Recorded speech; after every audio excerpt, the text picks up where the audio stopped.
தகவல் தொடர்பின் வகைகள். தகவல் தொடர்பு பொதுவாக இரண்டு வகையாக பிரிக்கலாம். ஒளி சாராத வாய்வழி தொடர்பு.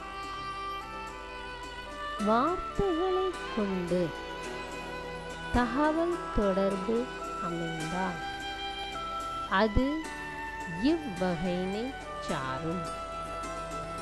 வார்த்தைகள் பேசவும் படலாம் அல்லது வார்த்தைகளை எழுதியும் தகவல் தொடர்பு அமையலாம்.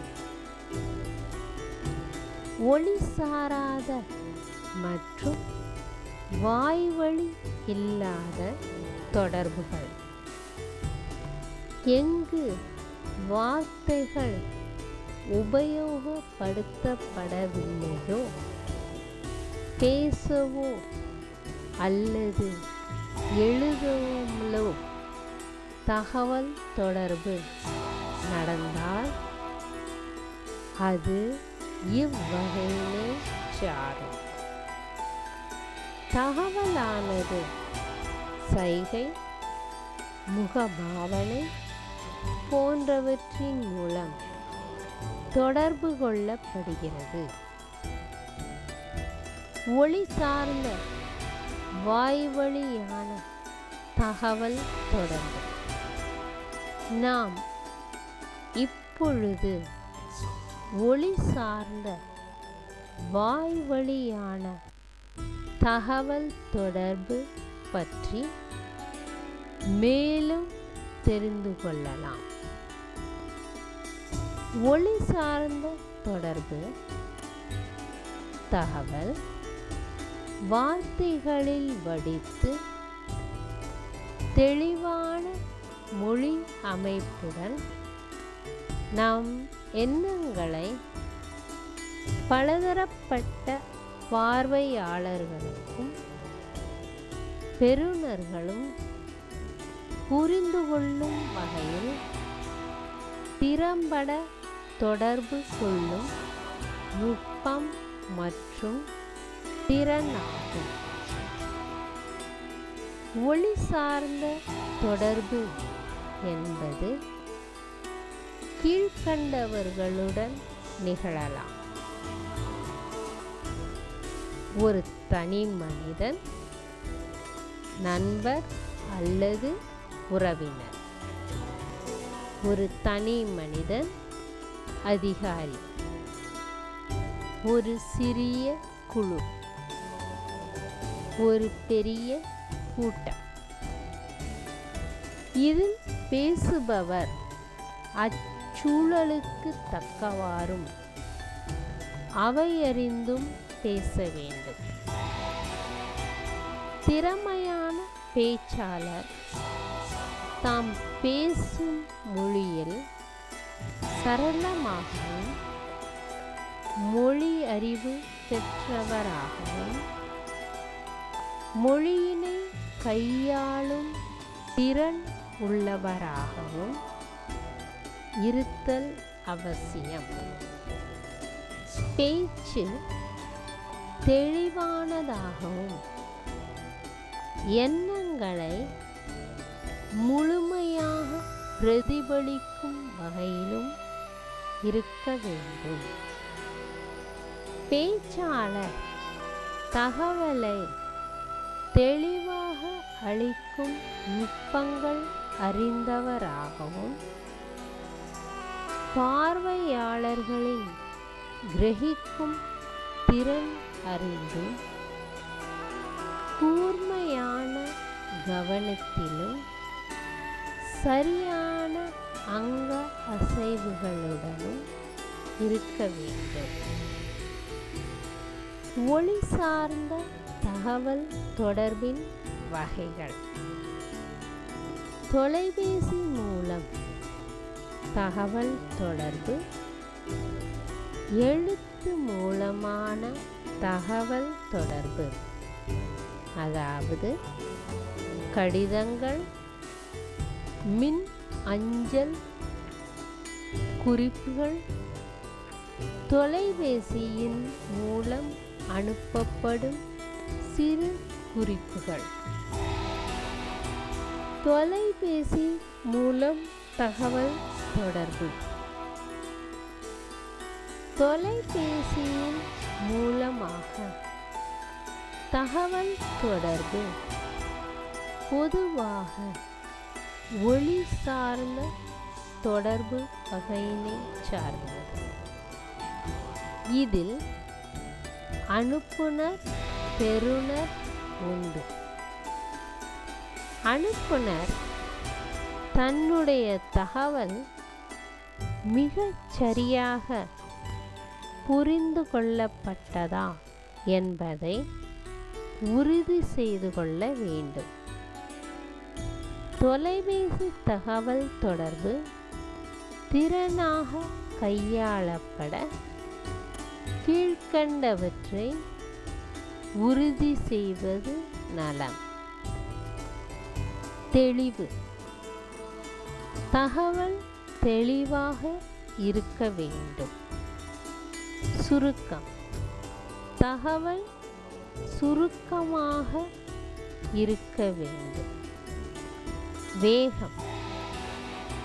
அனுப்புனரின் தகவல் தெரிவிக்கும் வேகம் பெறுநர் தகவலை புரிந்து கொள்ளும் வகையில் அமைந்திருக்க வேண்டும். சாதாரண வார்த்தை பிரயோகம். அனுப்புனர் தனது தகவலை சாதாரண சொற்களை கொண்டு உருவாக்க வேண்டும். புரிந்து கொள்ள முடியாத தொழில்நுட்ப அருஞ்சொற்களை பயன்படுத்தி பெறுநர் புரிந்து கொள்ள முடியாத வார்த்தைகளை உபயோகப்படுத்தக்கூடாது. நளினம். தொலைபேசியில் பேசும்பொழுது மிக மரியாதையுடனும் மற்றவர் பேசும்போது குறுக்கிடாமலும் பேசுவது தொலைபேசியில் கையாளப்பட வேண்டிய நளினம் மற்றும் மரியாதை ஆகும்.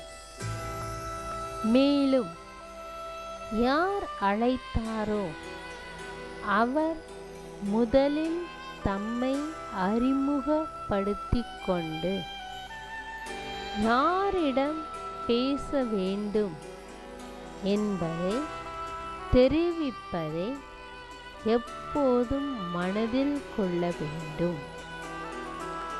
அழைத்தவர் வலுக்கட்டாயமாக தொலைபேசியினை எடுத்தவரிடம் யார் பேசுவது என கேட்பது முறையல்ல. முதலில் அழைத்தவர் தம்முடைய விபரங்களை தெரிவித்து தாம் யாரிடம் பேசிக் கொண்டிருக்கிறோம் என கேட்பதுதான் முறை. ஆடை வடிவமைப்பாளருக்கு தொலைபேசி தகவல் தொடர்பு அவரின் வியாபாரத்திற்கு மிகவும் இன்றியமையாதது. எழுத்து மூலம் தகவல் தொடர்பு. இது எழுத்தின் மூலம் தெளிவாகவும் சுருக்கமாகவும் திறனுடனும் உருவாக்கப்பட வேண்டும். இவ்வகை தகவல் தொடர்பில் மின் அஞ்சல், கை தொலைபேசியில் அனுப்பப்படும் சிறு குறிப்பும் அடங்கும். எழுத்து வழி தொடர்பு கொள்ள மொழித்திறன், இலக்கணம், சரியான எழுத்து கோர்வை அதாவது ஸ்பெல்லிங் மற்றும் சொல்லறிவு அதாவது vocabulary மிகவும் அவசியம். மிக குறைவான திறன் உள்ளவர்களும் சில அடிப்படை அமைப்புகளையும் விஷேடங்களுக்கு தகுந்தவாறு எழுதும் விதம் பற்றியும் கற்றுக்கொள்ள இயலும். எழுத்து மூலம் தகவல் தொடர்பின் போது அதனை மீண்டும் திரும்ப பெற முடியாது என்பதை நினைவில் கொள்ள வேண்டும். மின் அஞ்சலும் எழுத்து வகை தகவல் தொடர்பே. இந்நாட்களில் மின் அஞ்சல் வேகமான தகவல் தொடர்பு சாதனமாக உருவாகியுள்ளது. பல நிறுவனங்களில் மின் அஞ்சலே முதலில் தேர்வு செய்யப்படுகிறது. மின் அஞ்சல் தகவல் தெளிவாகவும் இரத்தின சுருக்கமாகவும் முக்கிய தகவலை மட்டும் பிரதிபலிப்பதாக இருக்க வேண்டும். பொருளுக்கான இடத்தில் தகவல் எதை பற்றியது என்று எழுதப்பட வேண்டும். அனைத்து மின் அஞ்சலிலும் நேரம், தேதி போன்றவை கணினியின் மூலம் குறிக்கப்படுகிறது. எனவே இவற்றை தனியாக குறிப்பிட வேண்டிய அவசியம் இல்லை. எழுத்து மூலமான தகவல் தொடர்புக்கான நுட்பங்கள். தகவல் தொடர்பு சிறியதாகவும் எளிமையாகவும் குறிப்பாகவும் விபரத்தினை தெளிவாக தெரிவிப்பவையாகவும் இருக்க வேண்டும். வார்த்தைகளுடனான வரிகள் சிறியவையாக இருக்க வேண்டும். வார்த்தைகளில் எழுத்துப்பிழை, இலக்கணப்பிழை இல்லாதிருக்க வேண்டும். முறையான அலுவலக தகவலின் தோரணை மரியாதையுடனும் அதே சமயம் துறையின் மதிப்போடும் இருக்க வேண்டும். தனிப்பட்டவர்களின் பெயர்கள் மற்றும் நிறுவனங்களின் பெயர்களில் எழுத்துப்பிழையின்றி இருப்பதில் கவனம் செலுத்த வேண்டும்.